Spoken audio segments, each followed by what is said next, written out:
మునుగోడు ఉప ఎన్నికల్లో టీఆర్ఎస్ విజయం బీజేపీకి చెంపపెట్టు లాంటిదని టీఆర్ఎస్ ప్రచార బృందం సభ్యులు అన్నారు. ఆదిలాబాద్ పట్టణంలోని ప్రెస్ క్లబ్లో ఏర్పాటు చేసిన మీడియా సమావేశంలో వారు మాట్లాడారు. ఎమ్మెల్యే జోగు రామన్నకు ఇన్ఛార్జిగా కేటాయించిన గ్రామాల్లో మెజారిటీ ఓట్లు వచ్చాయని అన్నారు.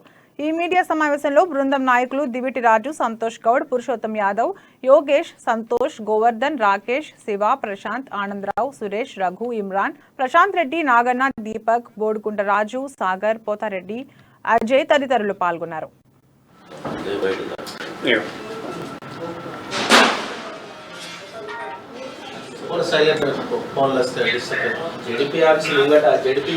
తిరుగండ్లపల్లి, తమ్మడపల్లి రెండు గ్రామాలు మన గౌరవ ఎమ్మెల్యే గారు జోగు రామన్న గారికి ఇన్ఛార్జ్ ఇవ్వడం జరిగింది. ఆ రెండు గ్రామాలకు సంబంధించి ఒక 23 మంది టీం మన ఆదిలాబాద్ ప్రాంతం నుంచి అక్కడ ఉండి క్షేత్రస్థాయిలో ఉండి మేము పనిచేసాం.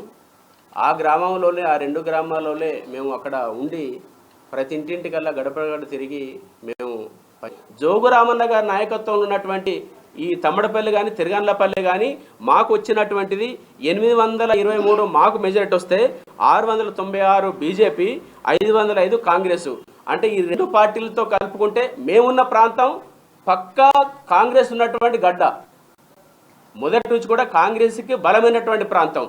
ఆ ప్రాంతంలో కూడా మేము అనేక కష్టపడి మా లీడ్ తీసుకోవడం జరిగింది.